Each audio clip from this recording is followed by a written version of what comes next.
की टोपीनी कुठला पक्ष किंवा कुठला आपण धर्म हा ठरवू शकत नाही। खराडीमध्ये सर्वसाधारणपणे आपल्यावरती असा आरोप केला जातो की आपण फेसबुक नगरसेवक आहात, फेसबुकवरती जास्त पोस्ट असतात किंवा फेसबुकवरती व्हिडिओ जास्त तुमचे व्हायरल होत असतात।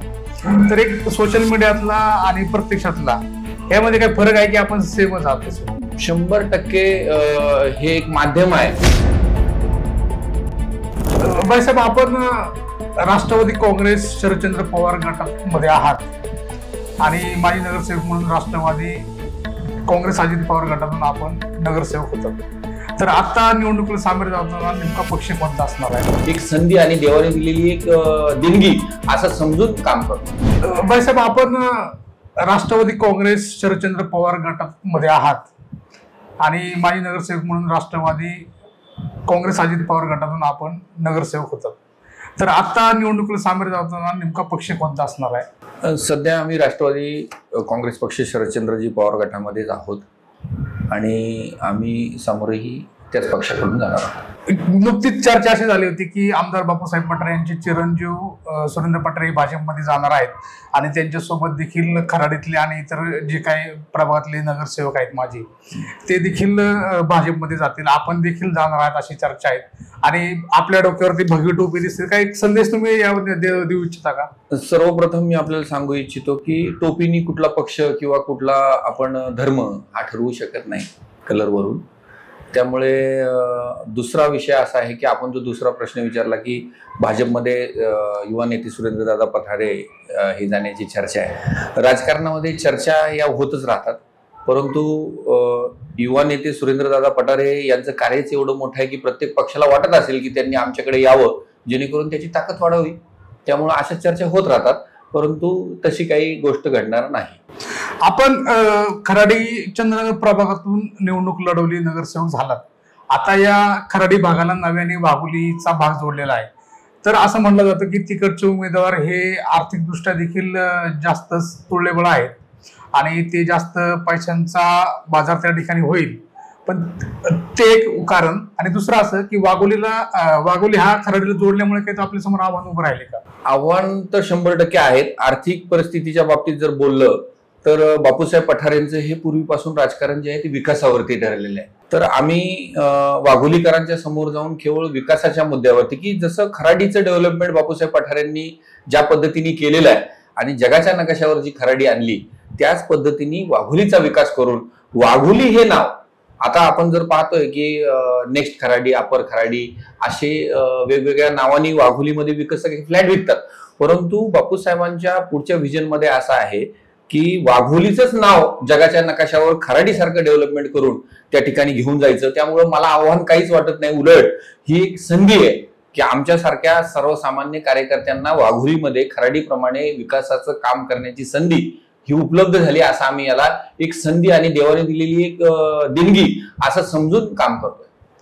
वाघोलीमध्ये नेमके प्रश्न काय आहेत? काय प्रश्नांवरती काय गंभीर अनेक प्रश्न वाघोलीमध्ये आहेत। जर वाघोलीची डेव्हलपमेंट आपण जर पाहिली तर आता मूलभूत सुविधा ज्या आहेत, सर्वात मोठा प्रश्न जर वाघोलीकरांचा जर कुठला असेल तर तो मलनिस्सारण म्हणजे ड्रेनेज विभागाचं सर्वात मोठं काम त्या ठिकाणी पेंडिंग आहे।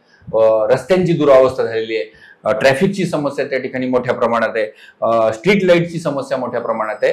अनडेव्हलप्ड असा भाग गेली अनेक वर्ष पुणे महानगरपालिकेमध्ये येऊन झालेत, परंतु जसा हवा तशी डेव्हलपमेंट त्या भागाची त्या ठिकाणी झालेली नाही आणि त्यामुळं ती डेव्हलपमेंट करण्यासाठीच आमच्या प्रभागाला हा भाग जोडलाय आणि आम्हाला ते वरदान देवाने दिलं असं आम्हाला वाटतं। तुम्ही वाघोली भागामध्ये ज्यावेळेस नगरसेवक म्हणून काम करत त्यावेळेस वाघोलीचे तुम्हाला पालक नगरसेवक म्हणून नेमलं होतं, तर त्यावेळेस तुम्ही काय विकास कामं केली किंवा त्यावेळेस काय विकासाचा अजेंडा मांडला होता? मला वाटतं की शेवटचे एक 3-4 महिनेच त्या भागामध्ये मला पालक नगरसेवक म्हणून पक्षाने नेमलं होतं ज्यावेळेस गावं नवीन आली होती आणि त्यावेळेस या भागामध्ये फिरत असताना ज्या मूलभूत सुविधा या गावांमध्ये नाहीत त्या संदर्भातलं थोडंसं काम मी केलं, कारण कालावधी खूप कमी मिळाला त्यामुळे जास्त काम काही करता नाही आलं।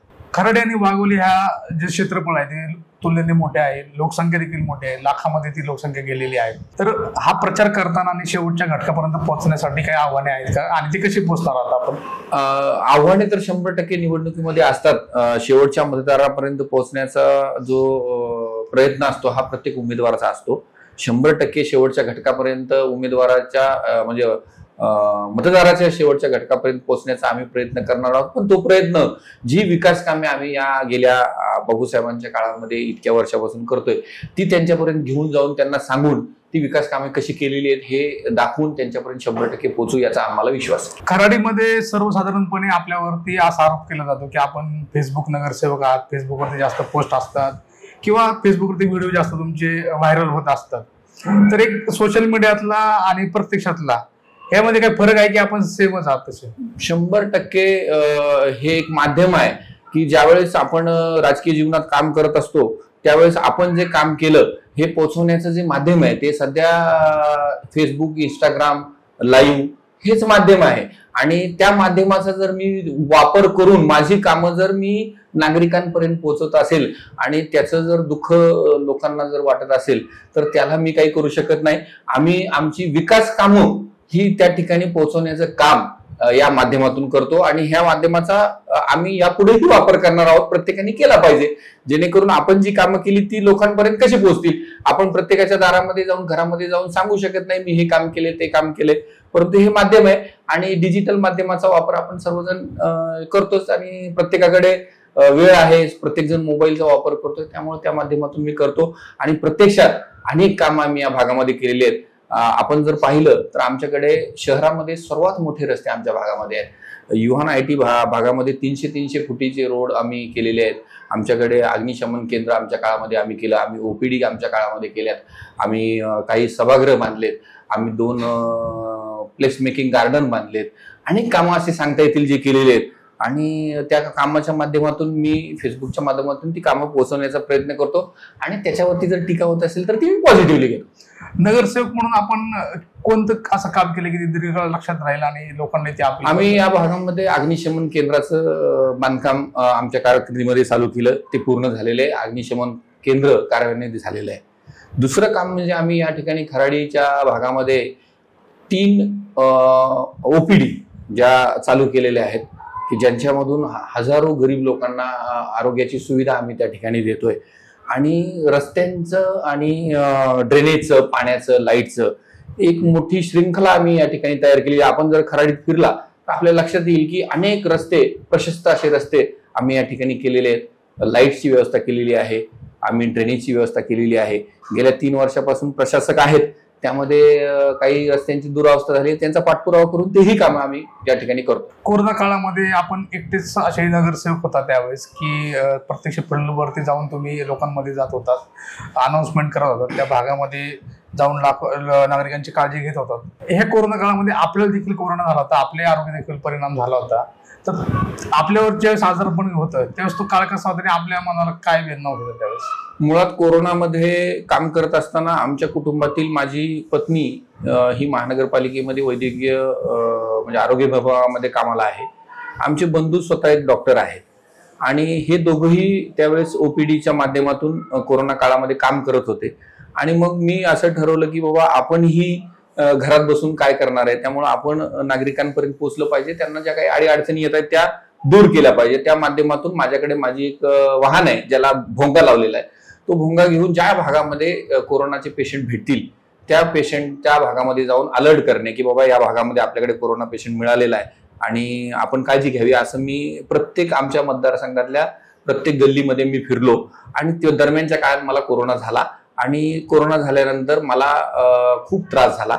माझे दोन्हीही हिप रिप्लेसमेंट झाले, खूप बदलले आणि जवळपास 1.5 ते 2 वर्ष मी घरामध्ये त्यामुळे बसून होतो.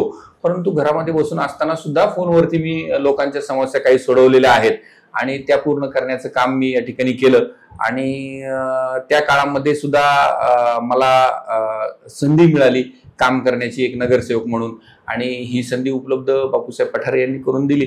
त्यांचे मी खरे आभार मानतो की कोरोना काळात सुद्धा मला सेवा करण्याची संधी यांनी मला उपलब्ध करून. आता निवडणुकीला सामोरे जाताना आपण मतदारांना काय आवाहन करणार आहात? मतदारांना मी एवढंच आवाहन करेन की आपल्याला सगळ्यांना माहिती आहे की विकासाच्या मागं आपण उभं राहिलं पाहिजे आणि आपल्या भागाचा विकास जी लोक करतायत, गेली 50 वर्ष बापूसाहेब पठारे आणि त्यांचं कुटुंब या भागामध्ये विकास करतायत आणि एक बदल या भागात कसा त्यांनी केलेला आहे हे लोकांना माहिती आहे आणि प्रत्येक लोकांच्या सुखदुःखामध्ये राहणारा हा माणूस आहे. तर त्यांच्या पॅनलमध्ये मागे उभं राहून लोकांनी त्यांच्या पॅनलला मतदान करावं आणि त्यांनी जे उमेदवार दिलेत त्यांना निवडून द्यावं असं मी या ठिकाणी आवाहन मतदारांना करतो. तर हे होते माजी नगरसेवक भाईसाहेब जाधव यांनी आपल्याशी संवाद साधला, अनेक प्रश्नांची उत्तरं दिली. आता निवडणुकीला ते सामोरे जाणार आहेत, आपण त्यांना शुभेच्छा देऊया. धन्यवाद. धन्यवाद.